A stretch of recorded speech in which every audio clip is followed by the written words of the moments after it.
Come to Helmuth Ford, home of the lifetime powertrain warranty. Hi, this is Stacy from Shuttler Insurance Services. Come see me on the east side of the square in Sigourney for all your insurance needs. Steve Shuttler Media once again proudly presents Pekin High School football live video streams each Friday night this fall with home and away games and the playoffs. Tune in Friday nights for Pekin High School football right here on Steve Shuttler Media, Facebook, and YouTube.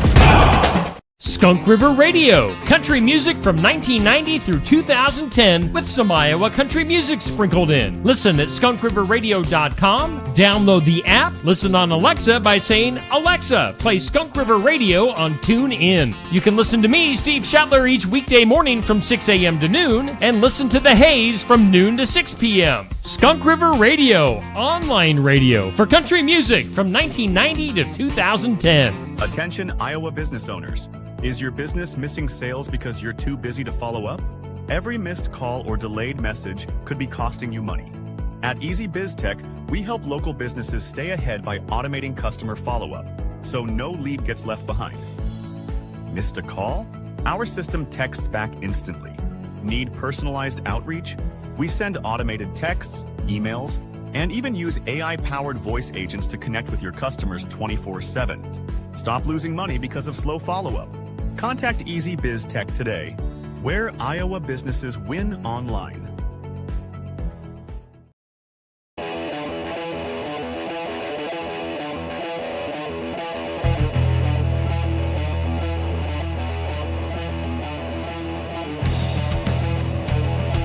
And welcome in. It's time for the sports section. We are live from Barnwired on the south side of the square in Sigourney, Iowa, 119 East Marion Street. If you're putting it in your GPS, you can stop in this morning for some breakfast, for some coffee, and get going on what's going to be a warm Saturday here in southeast Iowa.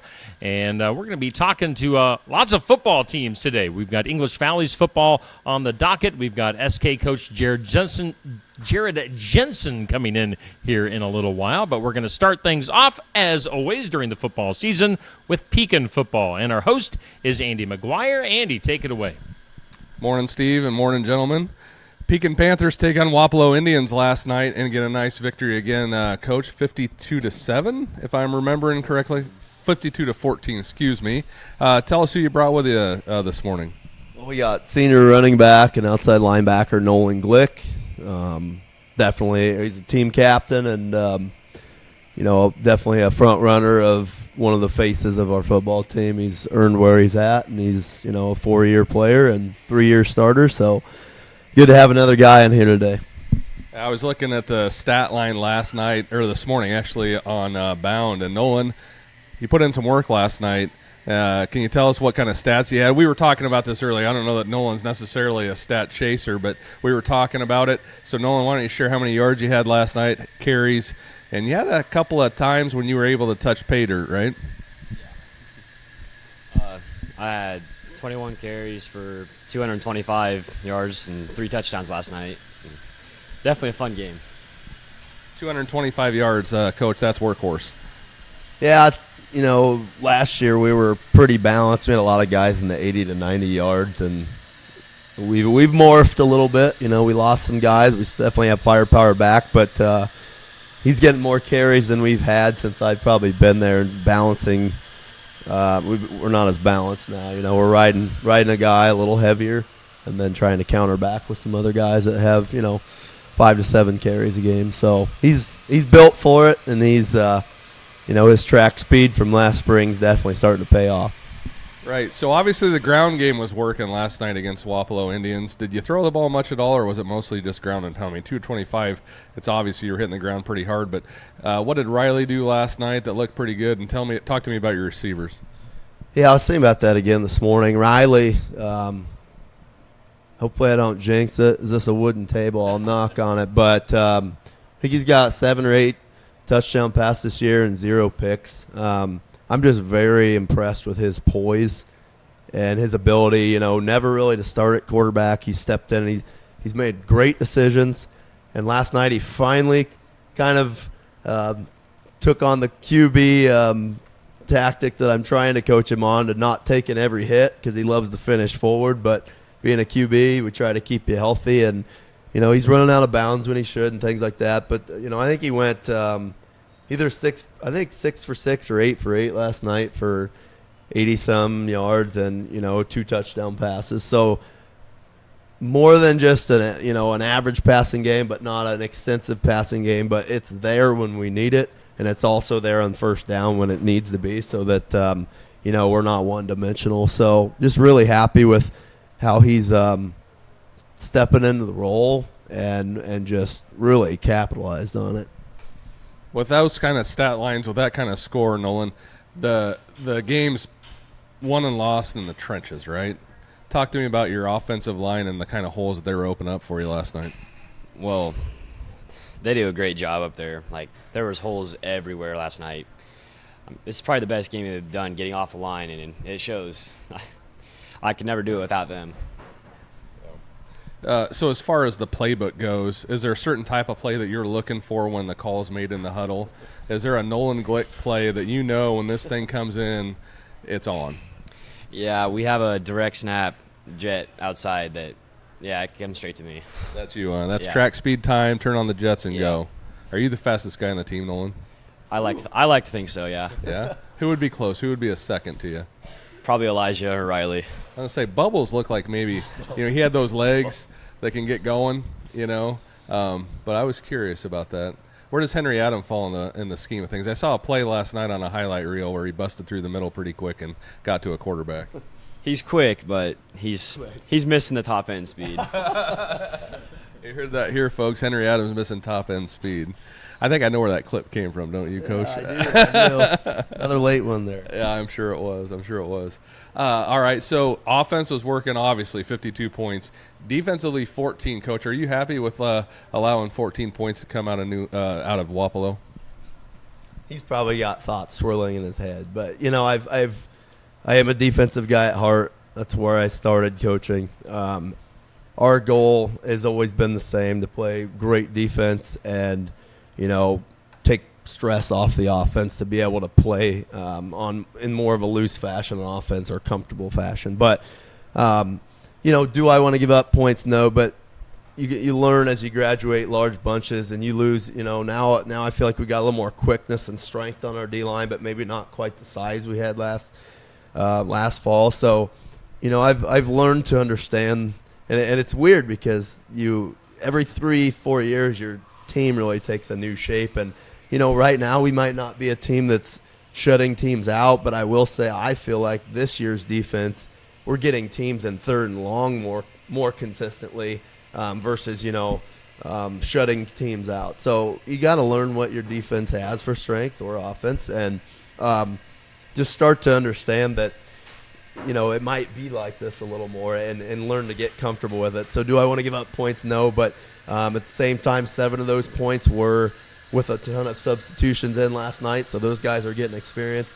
And the other one was we had kind of an outside tackle kind of bottled up, and our D-backs kind of relaxed, and they snuck behind us. So am I excusing it? No, but at the same time, it wasn't like we just didn't know what happened or it was a complete accident. It was just kind of a lack of discipline. So things we can work with, and I'm happy where both sides of the ball right now for last night, but moving forward, we got to get better. All right, and we talked about Wapello's quarterback. Talk to me a little bit about Wapello as a team. We know they have a really high-quality coach. What did you see out of that program? Last week we were talking about this is going to be a challenge, and I think it was a challenge for you guys. I mean, in the grand scheme of things, compared to maybe the first 2 weeks' score, this was a challenge. What did Wapello give you that was maybe a bit of a challenge last night? Yeah, they have size in their line. I'm sitting here looking at some of these English Valley guys, and they got size too. I feel like their line was as big as these EV guys over here, but they were big and they were strong. But I felt like our past years of physical weight room work, we were able to – I told our kids before the game, don't wait for something to happen, but make something happen. And we come out just on fire on both sides of the ball. And we made a statement early, and I think it hurt them mentally a little bit to where we were able to impose our will early and get up and then afford to make a few mistakes that didn't necessarily cost us in getting them back in the game too close. So their coach, Didn't know him extensively, took the principal job, and he was a former Easton Valley state title coach. So enjoyed visiting with him after the game last night. I think Wapello is going to be a team you're not going to want on your schedule soon because he knows what he's doing, and I can tell the vast improvement they've already made this year compared to last year. Nice. Nolan, big win last night. What do you guys do for fun after the game? Last night we didn't do anything, but 2 weeks ago we went out to Sonic, took a bunch of the linemen and Riley, of course.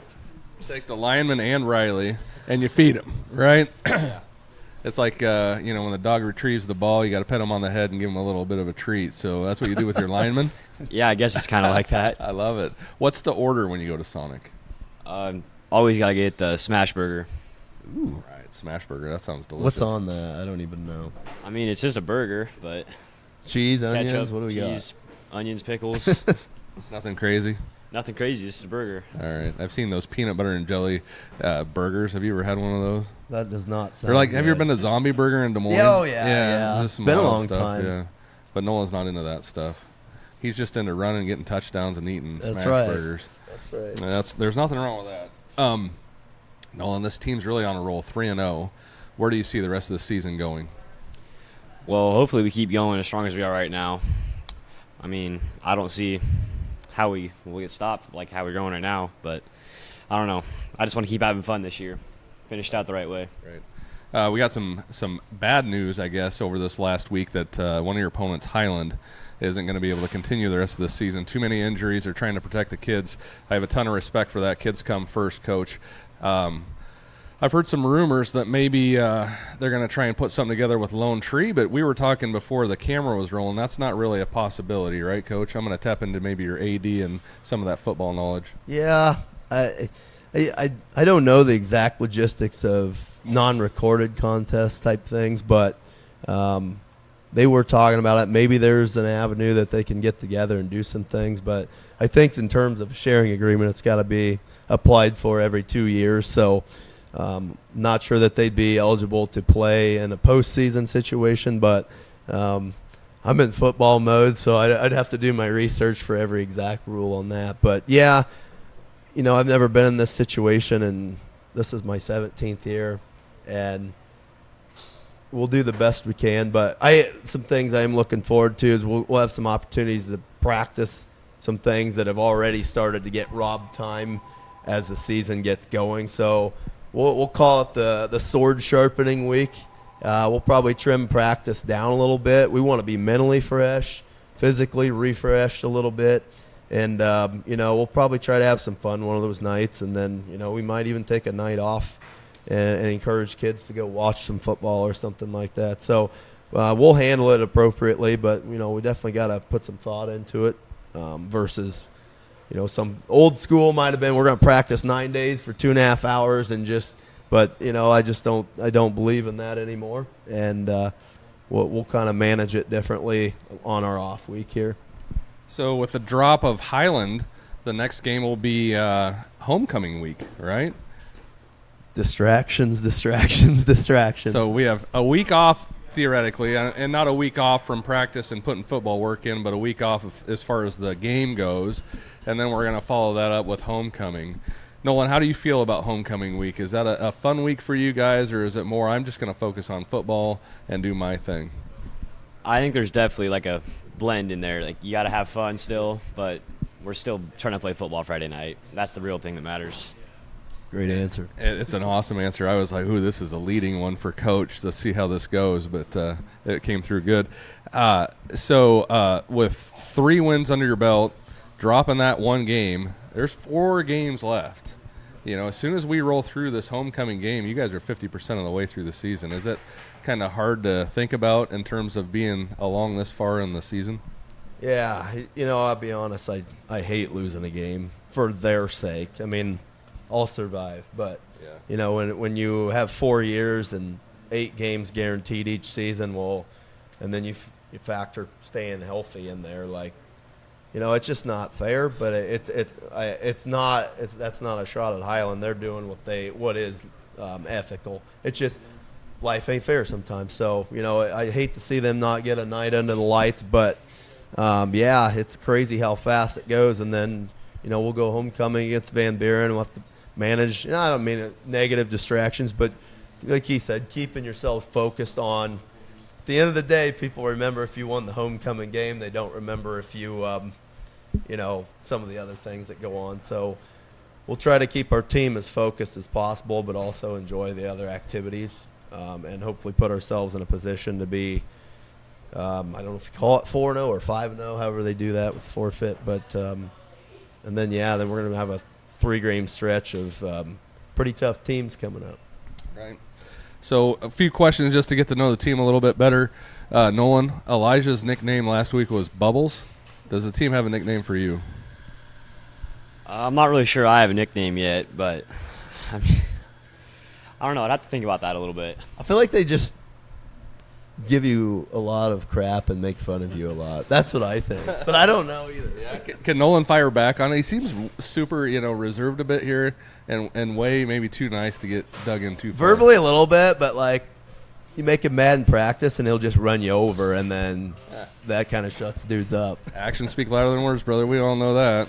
And one for you, Coach. This is the Brent and Andy debate question. What is the thing on Football Friday that you enjoy the most?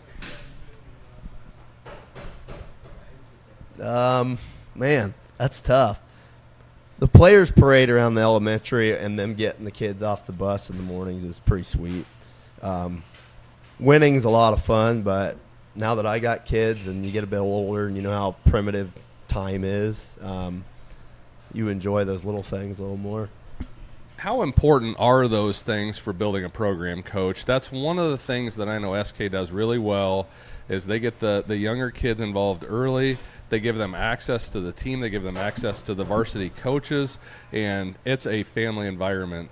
When you took over at Pekin, did that program have that feel, or is that something that you've been able to build on, you think? It may have, but I tried to emphasize it, not to sound arrogant, more. And then, like we're doing the kids captain thing this year. That'll get the waterworks going sometimes. So doing that, doing the players off the bus or the kids off the bus with the players, and the Friday morning, the players parade.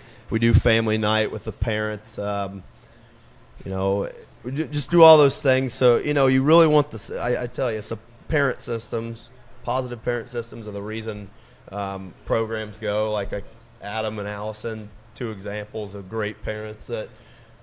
If he complains, they're gonna side with me, 98% of the time. So, but that's what it is. You get the whole system under your wing, and then everybody in the working in the same direction, and it's amazing what can happen.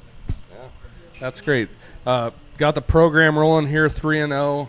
What an awesome start to the season, fellas. I'm rooting for you from afar. I might not be at the games, but I'm there in spirit. And we'll see what the rest of the season brings. Congrats on the win last night. Thank you. I got a few questions for you. How many uniform combinations do you have? Last night was looking pretty sweet. We thought the red jerseys and the black pants looked pretty good. How many do we have? Well, we got 3 jerseys, 2 different pants. 2 pairs of pants. We're working on a 3rd right now because our old whites look brown. Okay. And we didn't buy new whites, thinking we could go. We have a surprise pair of pants that have yet to make an appearance, but okay. I guess we have 6 right now. Yeah. Okay. But if we added pants, this is where it gets tricky when you're not a math major. Yeah, is that really. 9? I don't know. Carry the 2, divide by 3. Seems simple, but it's not always simple. Injury-wise, I know watching the game, being at the game last night, there you had a few different guys kind of limping around. What's the injury status? Yeah, years ago when somebody goes down, your mind rushes. We had a couple guys that got a little dinged up last night, but after talking to the trainer a little bit this morning and last night, I am more confident. We had a guy that kind of took a helmet to the side of the knee.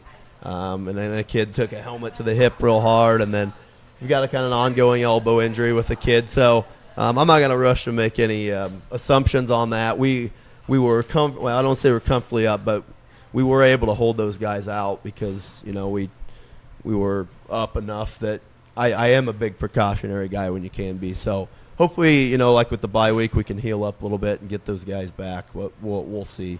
Okay, and final thing, Nolan, I'm interested to get your opinion on this.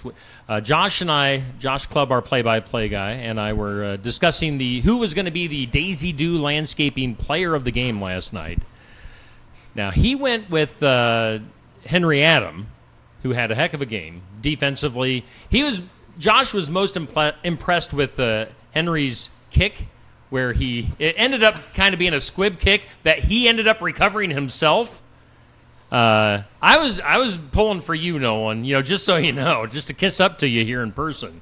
But I don't know. Coach, what are your the crazy thoughts? thing is that it's like Henry kicks touchbacks when he's fresh.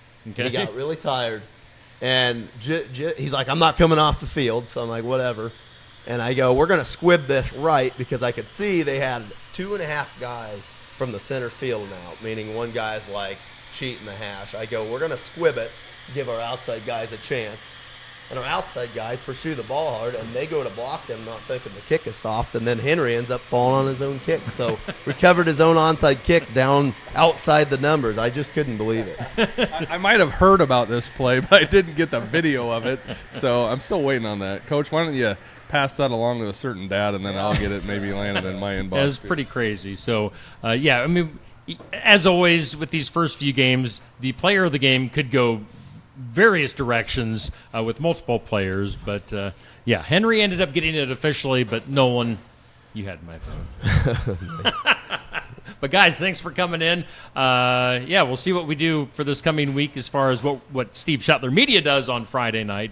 We have some ideas. We have some ideas. But Pekin Football, thanks for coming in again. Hang steady just 1 minute. We do thank, again, Daisy Dew Landscaping for bringing us our Pekin Player of the Game, which last night was officially Henry Adam. All right, let's take a commercial break and hear from some of our sponsors, including the Pekin Community School District. At Pekin Community Schools, opportunity isn't limited. It's everywhere. From FFA to music, business to athletics, our students explore it all. Small class sizes mean big advantages. Personal attention, strong relationships, and academic success that goes above and beyond. You're more than a student. You're a story, a voice, a vital part of our school family. From the classroom to the kitchen, every adult helps shape futures. At Pekin, pride runs deep, where everybody is somebody.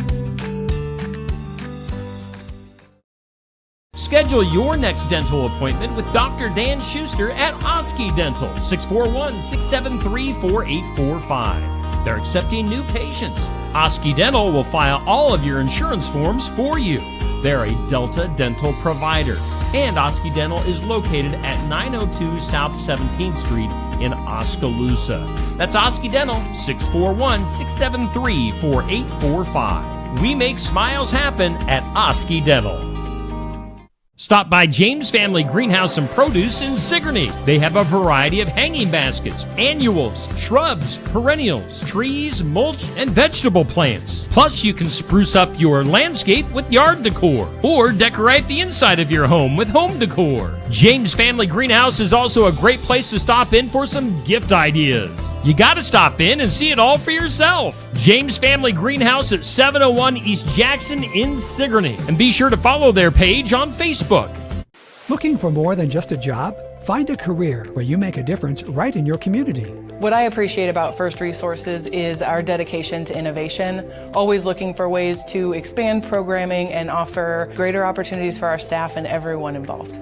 First Resources staff are amazing. They're committed and they are motivated and they are fierce advocates to help clients meet their goals. If you're ready to join a team committed to making a difference, apply online and join us at First Resources. Build it together.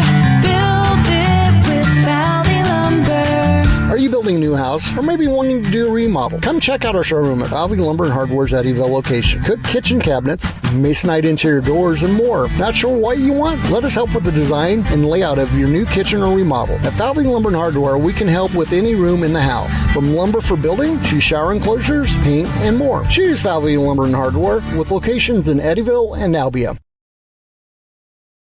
Hey, we are back with the sports section here at Barnwired in Sigourney. Professional as always here on Steve Shetler Media. That's always the key. We've got EV football standing by. We do thank Pekin Football for hanging out with us earlier. Let's take a look at our AE Realty area high school football results for last night. And we've got Pekin, as you saw right here on Steve Shetler Media last night. Pekin beat Wapello 52-14. It was Mid Prairie over Sigourney Keota 28-0. It was Montezuma and Iowa Valley in a old-fashioned 8-man shootout. Iowa Valley 83, Montezuma 64.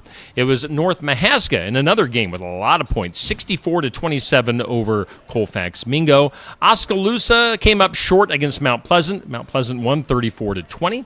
Our second page of scores, we're going to be talking about this one. EV came up just short against Winfield Mount Union. It was 28-26 the final there. Waco over HLVTC 48-7. Ottumwa beat up on Des Moines East 35-6. Albia scores a bunch of points against Knoxville 44-6. It was Van Buren County over Cardinal 29-12.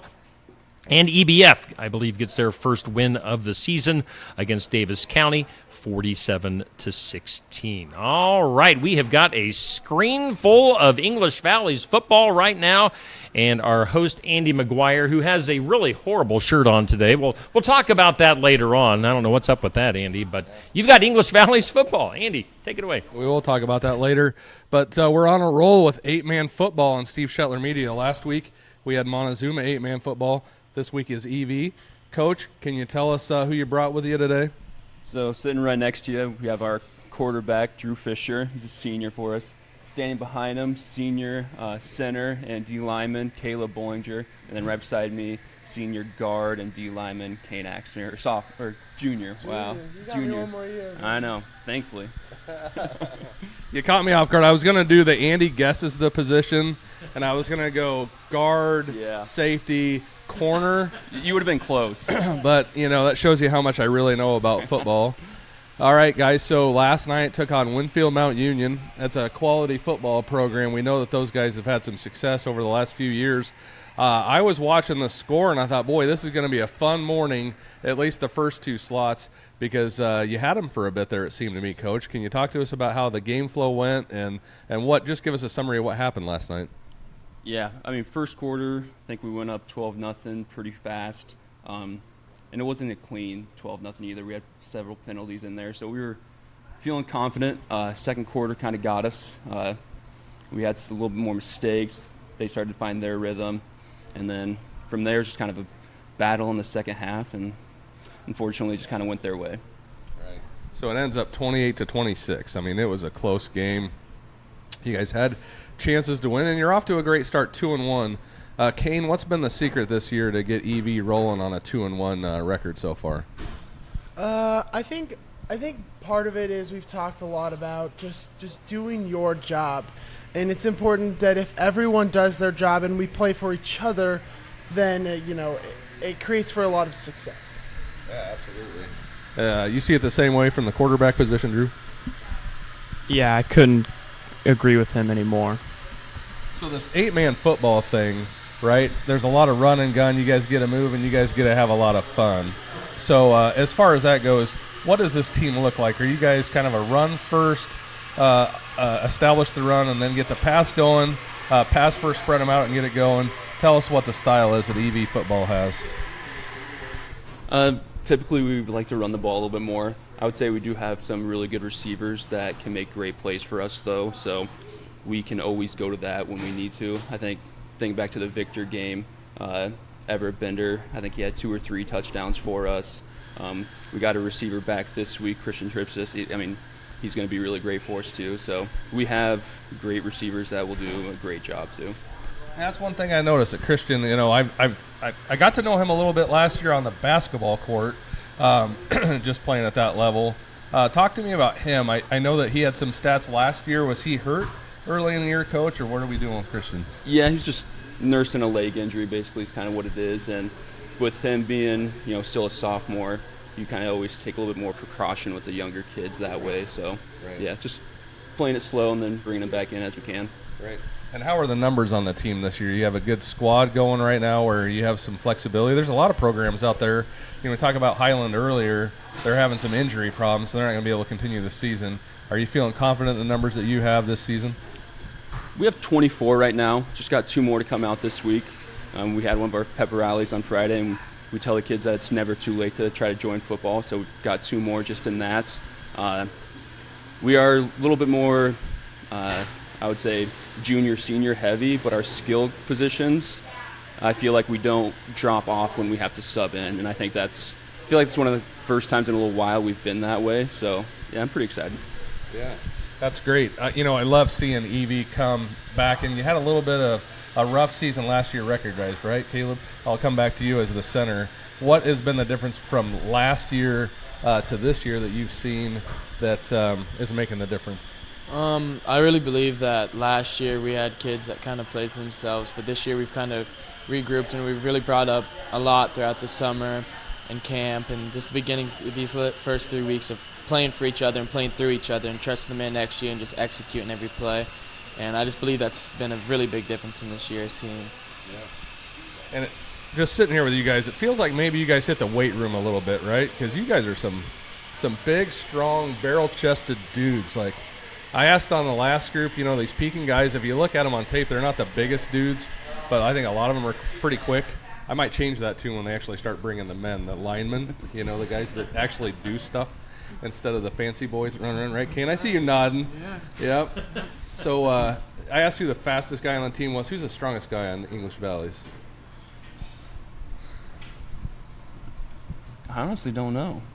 I'm thinking like pound for pound, I feel like Colton's got to be one of the strongest kids. I mean, he's one of our tight ends, so he's Colton Meixel? Yeah, Colton Meixel. He's 5'10", like 180. I would say pound for pound, he's probably one of the strongest kids. And if we're thinking just mentally strongest kids, I'm thinking like Cale Grove. I mean, he, especially for his size, playing middle linebacker, I mean, he is one of the toughest kids I know. It's hard. Yeah, that's awesome. Giving love to Colton and to Cale. That's what we need to have happen here. All right, guys. So let's just talk about the team for a minute here. Kane, tell me about the atmosphere on this team, the morale. Do you guys are you guys all business, or are you guys having fun out there and lots of jokes and just laid back? I think it's kind of both of those things. We know when it's time we got to take care of business, but we also know when we can have some fun with it. Last night we had a play call on our 2-point conversion, and the line had some issues. We didn't get the blocks we needed, but Drew and Braden pulled off a play that we've never practiced. So things like that are kind of fun where you can laugh and joke about, but we also know when we have to take things seriously. All right, Drew, tell me about this play that you guys have never ran. So it was an inside zone left, I want to say, and Braden just lead blocked. Or I actually think it was a pass play, and the line, Winfield's line, just didn't come off the ball. So I just sat back there, and I was just waiting. And I just ran up the gut, I think, to the left, and Braden just led for me. And then somebody just crashed, and Braden was standing right there in the end zone. I yelled his name and shuffle passed right to him, and he caught it. The old shovel pass trick, nice. So you guys have any gimmicks in this thing? You guys do like the Statue of Liberty or maybe the old Fumblerooski, anything like that? Does that happen in an 8-man coach where you can have that flexibility?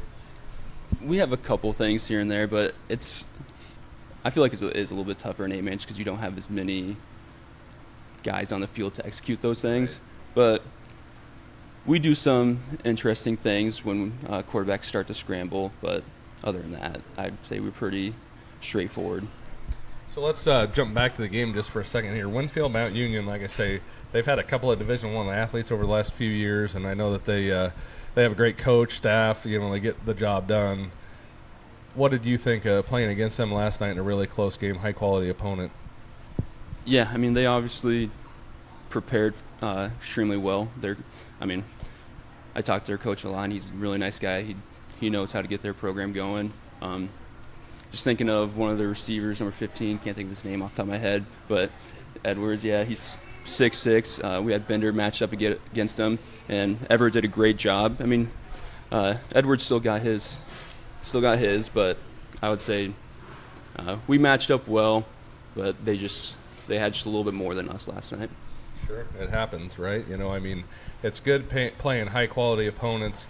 It'll get you ready for the rest of the season. And looking at your schedule, you do have some really tough opponents coming up. Steve mentioned that Iowa Valley Montezuma score earlier, which was not a typical 8-man score, but you see that score in 8-man football. How do you feel about the rest of the season schedule-wise coming up? What are you guys going to have to do to prepare to get some more wins? I think the big thing is just being able to mentally and physically recover from the weeks. Because I don't necessarily think our schedule gets much easier as we go. We play Belle Plaine this week for homecoming. Then we possibly have a chance to go play Sydney for week 5. That was supposed to be Lone Tree. And I'm not sure how they ended up last night, but I know that their coach is a good coach, and they'll have a quality team too. And then I think Waco, Iowa Valley after that, and then Meskwaki. So, I mean, it gets tougher, so it's just how well can we recover from practices, how well we can recover from games to keep us healthy for the season. And so let's ask that question on players. What do you guys do after a game to recover? Are you guys hitting ice baths? Are you guys just going to the Cairo? Are you getting adjustments, ice? What do you guys do to recover? We'll start with you, Drew. I try to just drink and eat as much as I can. That's the biggest thing. Get fluid back in me, because I can definitely say after a game I'm just so dehydrated. I'm so hungry. And I'd say the next morning just shower probably. Nothing pretty major. I kind of have to agree with Drew just a little bit. Hydration is probably one of the biggest things. And at my house, we actually have a swimming pool that has a heater on it. So getting in that heated swimming pool, relaxing, get my body recovered, one of the things I do. Just to go off what they said, I really focus on keeping my body well nurtured after the games. I'll make sure I get enough water in me, get some good foods in me, just make sure I'm not putting anything dirty in my body. And then use a massage gun or a massager at home to kind of just loosen up my body and get ready for the next week. Very good. So let's ask the question as far as team goes and getting to know you guys a little bit better. So I want to start back here with Caleb again. And we're going to do this little thing that I like to do where we take the guy in the back, describes this guy's going to describe this guy, and this guy's going to describe that guy. So personalities, quirks, nicknames, what can you tell me about your quarterback? Well, so me and Drew have been friends since our first day of preschool. Been friends ever since. We actually first went to Tri-County. We both transferred over to English Valley's our sophomore year. I think it's probably one of the greatest decisions I've made. And just being able to be around him, it's just like a different chemistry on the field. It really helps, when things get stressful, we can just look at each other in game and tell each other to just clear our heads and we'll be good. And just off the field, we always had a good connection, never a bad time between us two. And I just think really coming down from just childhood friendships really helps us on the field and get things done.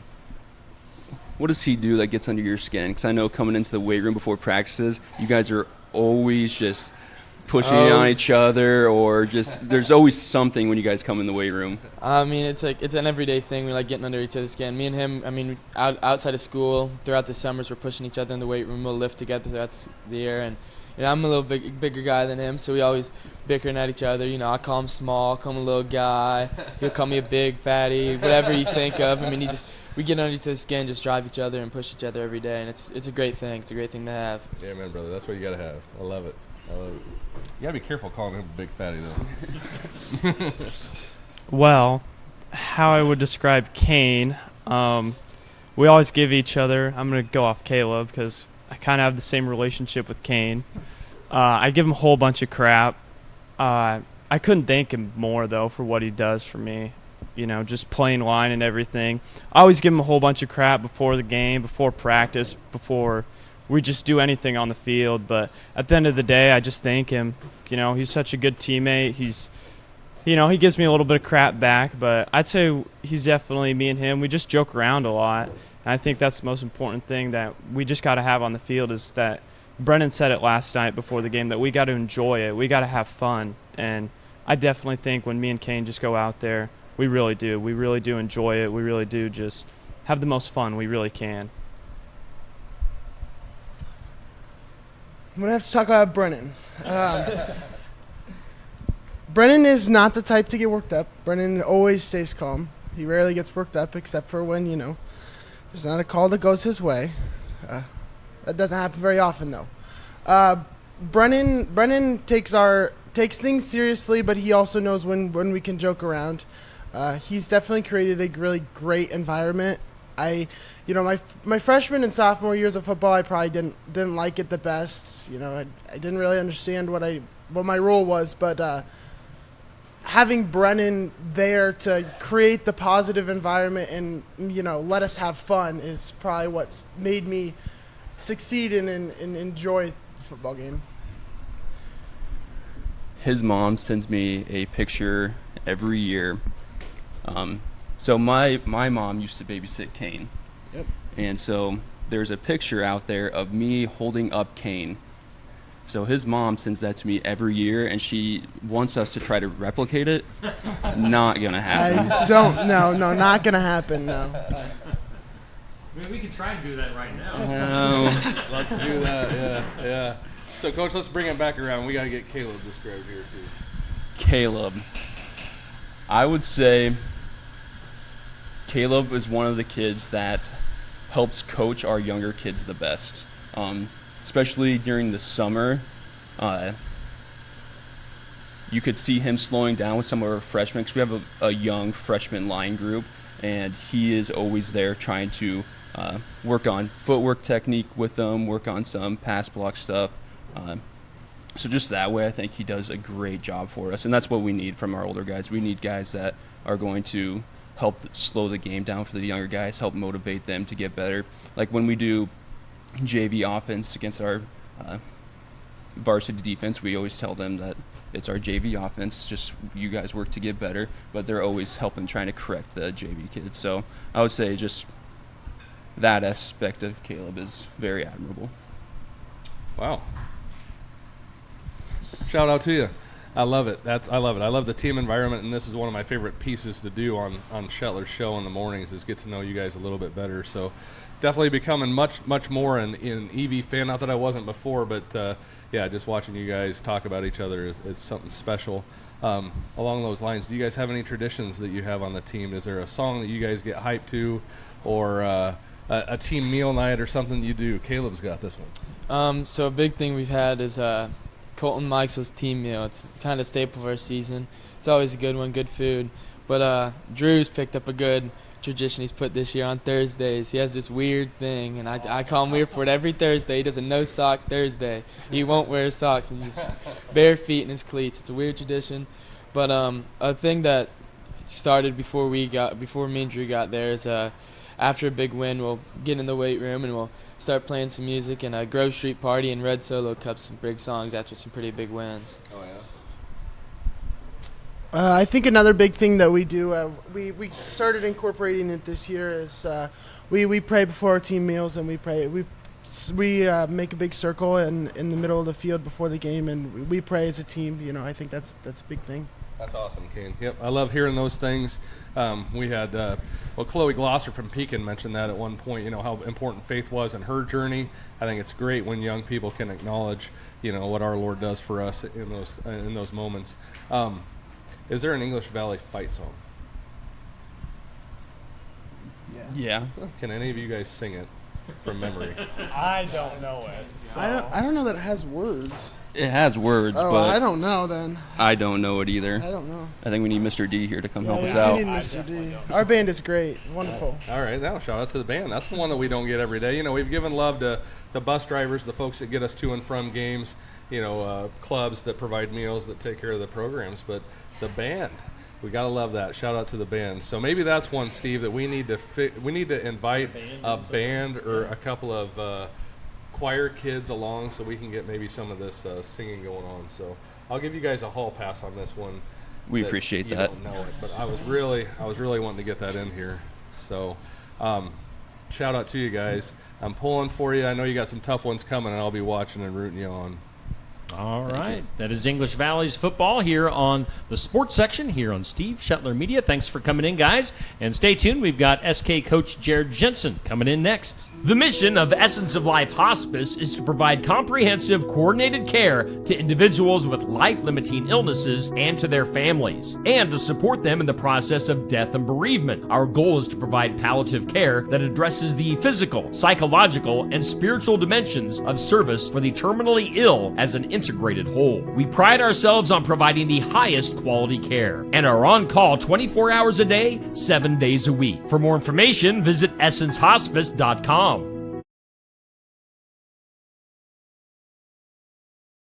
We are always looking for ways to improve, and we do that by embracing new and better technologies. With each of us having our own areas of expertise, we collaborate together to give you the best care possible. Striving to give you the best smile, we believe doing things right the first time saves you both time and money.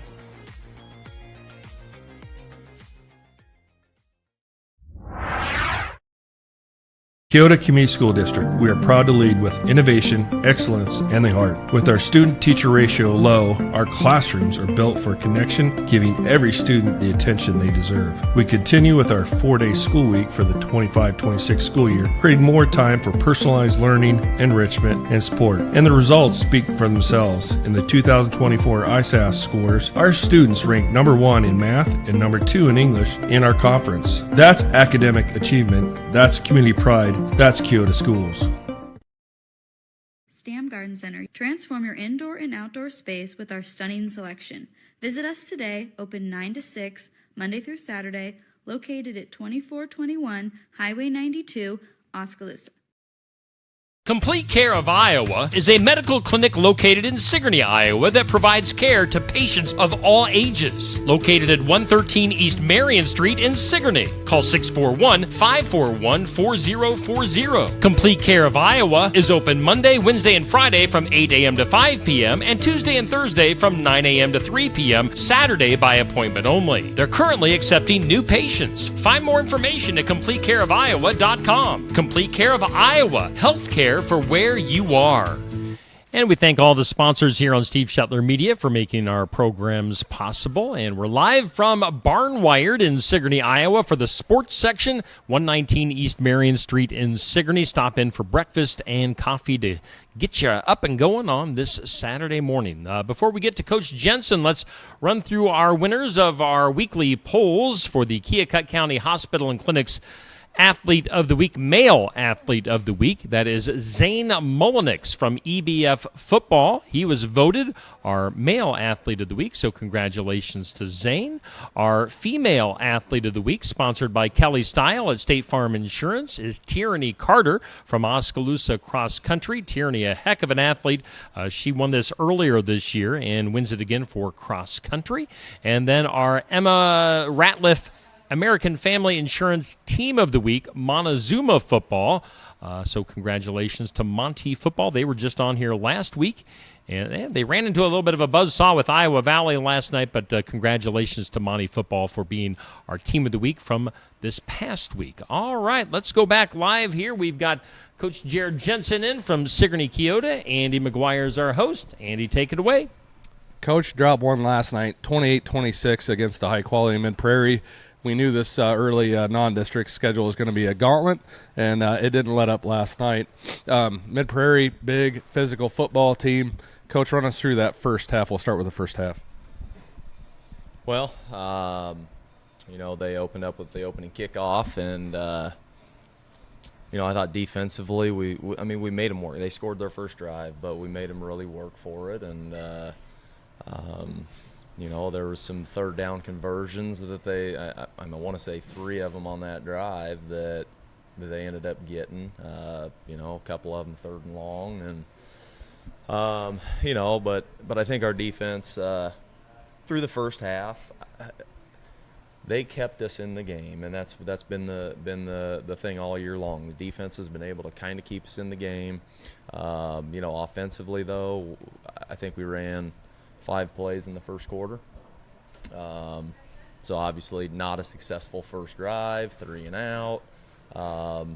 and that was kind of the trend through the half. I mean, offensively, we were on the struggle bus. Defensively, they were playing their hearts out and trying to keep us in the game. And we were honestly in it until really late there when had a middle screen get picked off and put in the end zone by one of their big guys, and down 21-0 at half. At that point, we understand the offensive struggles. I was seeing it on the iPad, and we saw a different front from what we've seen all year long. The first 2 games been kind of a 4-2-5. Thought that's what we were going to see against Mid Prairie, because that's what we'd seen in some other films. But they threw a 5 front at us, and instantly I'm like, all right, hey, we've got, we understand this. We hadn't practiced it much other than all summer long, but it was like we'd never seen it before. And going into halftime at down 21-0, had to get a little bit of a reality check and get into some of, I just called the whole line and separate from the team, and just tried to get the point across that we are successful when you are successful. You have to know what you're doing. We've got to get it done. I challenged them. Went through every play, just drew it on the board. Like, guys, this is what we've always seen and always known. And, I think they stepped up to the challenge, and I was pretty hard on them. I mean, ultimately, I don't care what team or what you do.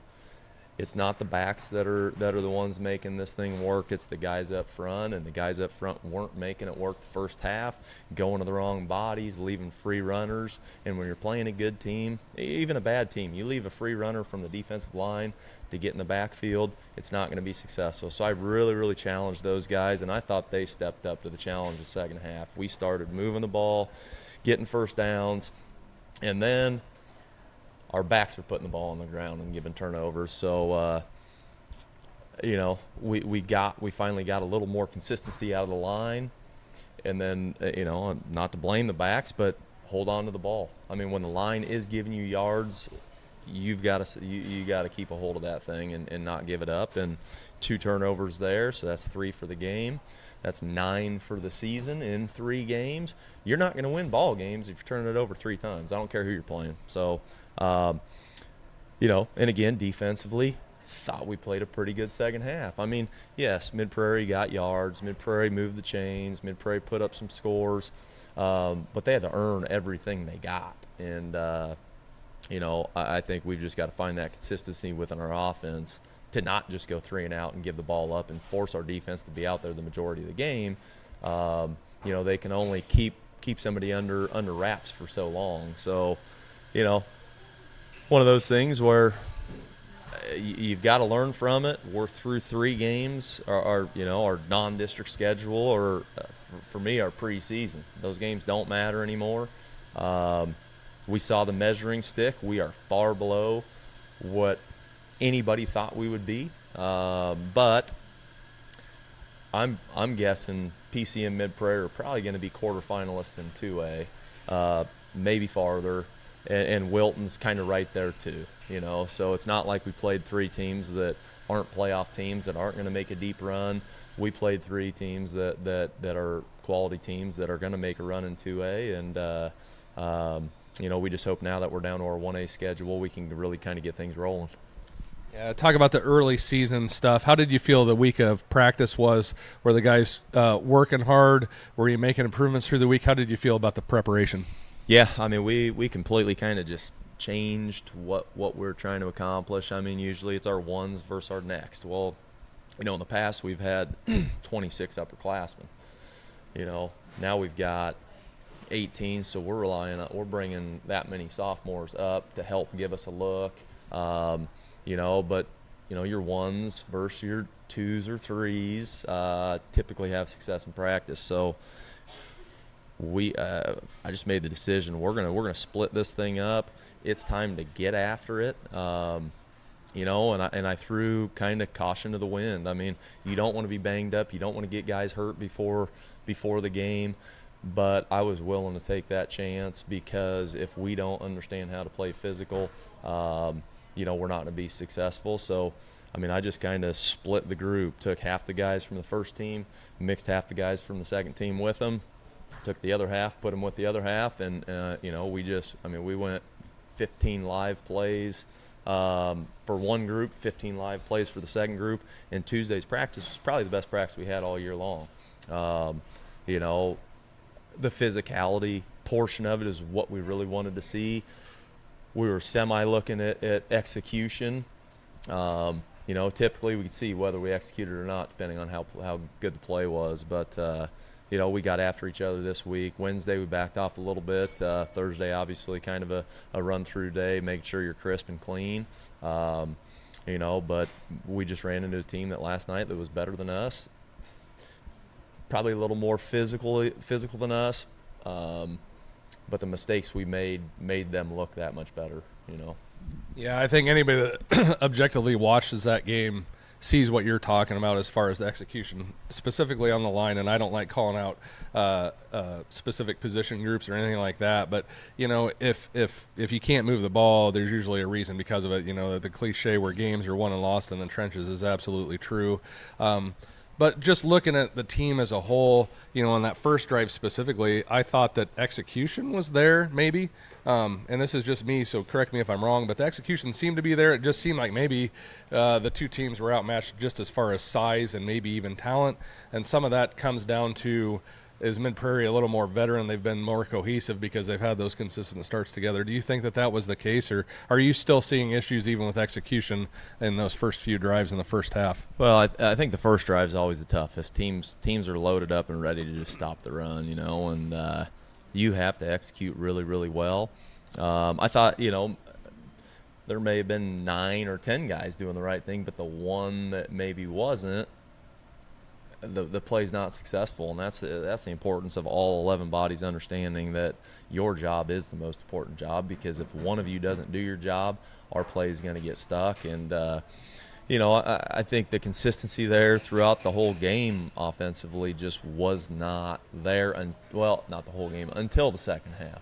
And I think, they started subbing in the fourth quarter, maybe a little bit there in the mid-third quarter, but the start of the second half, 21-0, your dudes are out there, and we're moving the ball. So that gave me the idea that, okay, challenging those guys up front, they took it to heart, they started getting after it. So I think early in the game, execution was not there.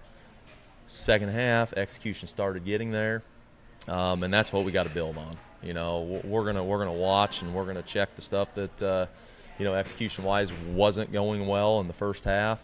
But we're really going to hammer home, that second half. You've got to build off this. Okay, you can do this. You just have to do it every single play, not every third play, not every second play. Okay, every single play. And with us, we haven't had big runs yet, but gosh, we're not a big run team. Yeah, they'll eventually come, but you got to get 3.5 every play. That's that's a non-negotiable. 3.5 yards. If you get any less than that, that play was a loss for us. So there wasn't very many plays early on where we got 3.5. We may have got 1, 2, or 3, but we're not where we need to be. And we get that fixed. And kind of told the guys last night, I get it. We got Eddyville, Blakesburg, Fremont coming to town. We have no right to just think we're going to beat anybody at this point.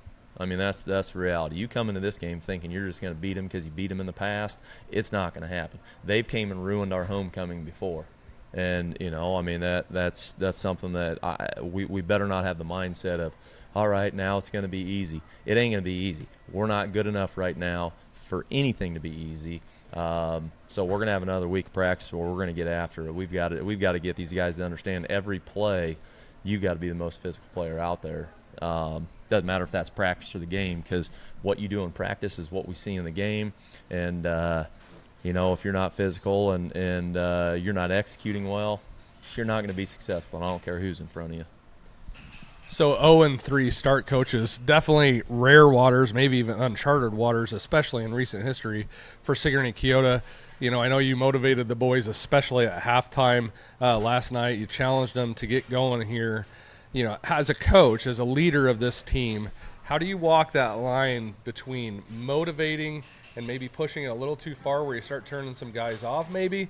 How do you balance that as a coach to go from a program that's really been successful for a long time? And we've talked about it on this program before. You've been 1-2 before, but 0-3 is a different feel altogether. How do you keep this group together, and how do you keep pushing them so they can achieve the goals that you guys still have? They're still in play. Well, I think the number one thing is you can be as hard as you want on kids as long as they understand it's coming from the heart. You know, I mean, that's the reality. I mean, and I was absolutely just vicious to these guys at halftime because I knew they needed a reality check. It wasn't a talk. It was a motivator. And, you know I did say within that, guys, you know, after I got on, guys, I love you. We've got to get this fixed. And I think, and I could see it in a lot of their eyes. You know, they understood that, yes, we got to get this fixed. And, you know, yeah, there's some kids that can't handle it. And honestly, I think if you can't handle someone challenge you, someone getting on you, and it's not because we were doing things well, it's because we weren't. And if you can't handle that, then maybe you probably shouldn't be out on this team. And we've got to get bodies that want to be successful each individually play, not for themselves, but for the cohesion of the team. And, you know, I think I've got a good enough relationship with these guys. I can be hard on it, and I'm not that way all the time, you know, but we needed a reality check. They needed to understand that you guys have to get your job done. It doesn't matter who we have behind you, okay? If we're not getting it done up front, those guys back there won't be successful. And, you know, I think it showed. Those guys got motivated, understood that, hey, we've got to tighten things up, and they responded well, and that's what we want to see. Now, if they would have responded even worse than the first half after that speech, I can probably say I can't rely on you guys to really be successful on this team, so we're going to have to find somebody else. One thing I noticed last night, especially maybe in that second half, was a lot of different player rotations through, you know, whether it's on the line. I saw some guys coming in and out. You know, we saw Landon Conrad run the ball a little bit last night. I like what I saw, what he was bringing. He's a physical runner. Jacob Leib jumped in at spin back, physical runner. It just felt different in that second half where I think that speech, that talk, not that talk, but, you know, that message was received where those pads were rocking a little bit. I saw Jacob bring across and wipe somebody out, and there were just times where I felt like, oh, if we don't fumble the ball on the 20 or wherever that was at, you know, there's those opportunities that could have been a 21-14 game, you know, much similar to the Wilton game where I don't feel like we're that far off, you know. Right. I hear what you're saying, Coach, but are we really that far off of being where we've been in the past? It's just a matter of cleaning up, or do you think that there's a lot more work to put into it? I think a little bit of both. I mean, I again, going back to, you know, we've got 18 upperclassmen. We're usually at about 26, 28, and you know, those guys have been in that situation. And honestly, the guys a lot of the guys we have playing, again, they have no varsity experience up until this year. You know, a lot of learning going on. Some guys in new positions, but I think it's a little bit of both. I mean, you know, talent-wise, across the board, all 11. No, I don't think we're as talented as maybe we have been in the past. You know, but we still have to execute, even though we're not maybe not as talented. You know, you've got to execute. You could be as talented if you start executing, and that's what they got to understand. I mean, we always have guys out there that are like, holy smokes, you know, we didn't maybe think he was going to play as well as he did, but he stepped up to the challenge. I just haven't seen that yet. There's some guys that do. You know, but I don't know what the mindset is, you know, they've seen so much success in the past that they think it's just that's what's going to happen to them rather than go earning that success like the other groups have. And, you know, I don't know. We've had some other tough non-district schedules, but I think, you know, with where we're at versus who we've been playing, we've been undermatched, you know, in probably 2 of those 3 games. You know, that's just the reality of it. But we just got to get back to the drawing board. We got faith in the guys we have. Yeah, I mean, we had a lot of guys playing rotation last night. You know, and honestly, when you're 0-2 and things aren't going very well, let's look at somebody else. You know, I mean, can someone else give us a spark? And I thought of some of those guys that stepped in, did a good job. You know, Jacob jumped in at spin the second half. Aiden Griner started at blocking back for us. He's a sophomore. You know, he was playing a lot on defense too, because Jacob there the first half had a little shot to the neck, and you know, there was a lot of guys out there. Jackson Colley stepping in for Owen Minke on the offensive line, and that's a tough one to replace. I mean, Owen's been there. He started for us. He's played for 3 years. Had a back tweak last night, and you know, he just couldn't. He played defensively, but just couldn't really play both sides of the ball with his issues he was having. And Jackson stepped in, and another sophomore playing. I mean, a big sophomore, but he's still really learning really what he's supposed to be doing. And you know, we've just got to step up to the challenge. I mean, it doesn't matter who goes out there. You're out there because we believe in you. Yeah. So get the job done. Yeah, that's what it is. You know, Coach, let's put this one behind us, and let's look to the next game. And you've got a tough one this week because it's homecoming week. You know, you got that 0-3 record. What are you going to have to do this week to keep these guys focused, to continue to improve, and put them in a position to win on Friday night? Well, I hope it's not me that has to keep these guys focused. I mean, you're 0-3 right now. There's no reason to be out doing a whole lot of stuff other than, you know, focusing on what the job for homecoming is. And you know, they're going to go have fun and things, but they got to understand we're not in a situation where we can just walk through the week and have all this fun. And okay, is fun more important than winning? I mean, everybody else can have fun. You know, it's homecoming. There's festivities. There's everything going on. You got to be on a mission. And you know, I mean, it's one of those things. It comes with football season. You know, you're going to be dealing with the homecoming. But I think our guys that, or I hope our guys that are the ones that are out there playing understand we're in no situation to, you know, just kind of walk through the week and you know, get to the game. And we did all this other fun stuff, and it was awesome. Friday night's awesome. And if that's not the most important thing to you this week, you're probably in the wrong place. Said very well, Coach. I know you're passionate about this game. I am too. I know this is hurting on you. Keep pushing these boys. You're going to get them there, and we're rooting for you 100%. Absolutely. Go Cobras. All righty. Thanks to Coach Jensen for coming in today, and Andy and I will wrap things up right after this. Find your Iowa dream home with AE Realty in Montezuma. With unparalleled industry knowledge and local expertise, AE Realty is the Montezuma real estate expert you've been looking for. Whether you're buying or selling, AE Realty can help you get the best deal. You can find AE Realty at 321 East Main Street in Montezuma. Call 641-623-2639 or go to aerealtyinc.com. Early fall days can be pretty warm, and a well-chilled white fruity wine might be very welcome, especially if you're sitting outside. Tassel Ridge, Iowa Edelweiss is an award-winning popular wine that can be sipped or paired with spicy foods. Candle Glow White is a drier alternative that will pair with grilled fish or chicken. And if you're looking for a fizzy wine to celebrate a win by your favorite football team, try our Oski Fasati Pink, a fizzy sweet pink wine. Tassel Ridge wines are available at more than 300 retail outlets, and all are available at Tassel Ridge Winery in Leiden. Keokuk County Medical Clinic is your one-stop shop for healthcare. Our behavioral health providers offer a wide range of services to help you reach your goals. We have a variety of family practice providers who see patients of all ages for acute and chronic care. Jack's Corner Drug is located just down the hall for your convenience. Call 641-622-1170 to reach the clinic or 641-622-3184 to reach Jack's Corner Drug. Hey, we thank all of our sponsors on board on Steve Shetler Media. The sports section, we're live at Barn Wired in downtown Sigourney.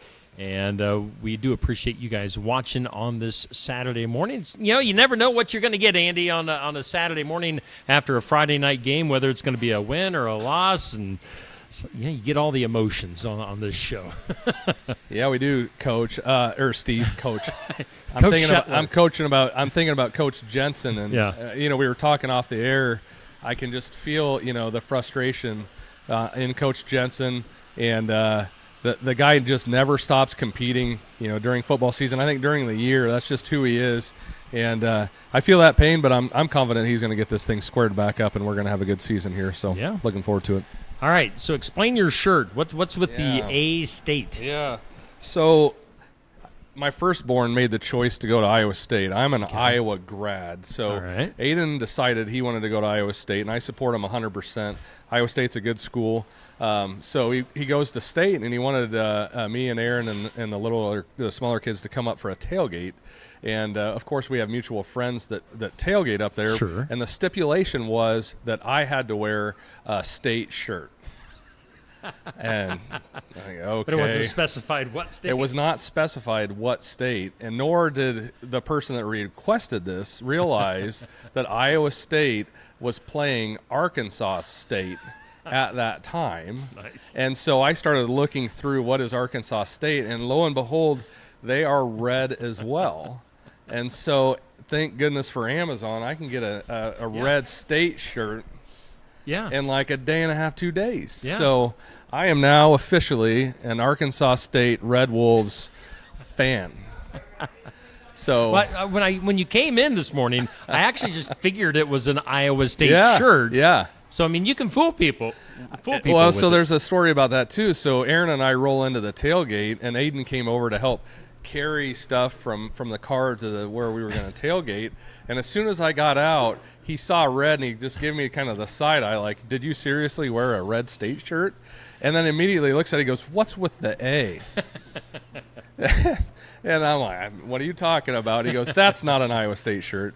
I said, "Well, you just keep that to yourself. Let's see how long it takes these Iowa State fans to figure it out." Steve, I was there for like 2 hours before somebody, I think it was even Aaron, said, "Hey, look at the A on that shirt a little bit closer." So nice. Yeah. So well done. Go Well Red played. Wolves. So we got Iowa playing UMass tonight. We've Yeah. got Iowa State playing who? Arkansas? Is it Arkansas State tonight? They are playing All right. Arkansas Another A State, State? tonight. Yeah. Arkansas Yeah. State Red Yeah. Wolves There you tonight. go. Absolutely. All right. So yes, Who you picking? What's your Arkansas State by a mile. There's no way. There's no way we're going to lose against Iowa State. We're Yes. Your team. Yeah. You guys go way Absolutely. back. We do. Yeah. How about the Iowa game? Iowa by 1,000,000. Yeah, I would think so. I said hopefully. I said that last week, and we lost. Yeah. We shouldn't have lost, but we did. And this week we're not going to lose. But it's my rule: always take the under. Yeah, for sure. And it's Iowa, so they'll underachieve. Yeah. Groundbreaking. Groundbreaking report. Take the under on Iowa football. Exactly. All right. Well, Andy, it's been a great show. Appreciate your time. Thanks for coming in and hosting. And we'll do it again. It's the sports section, always live from Barnwired in downtown Sigourney.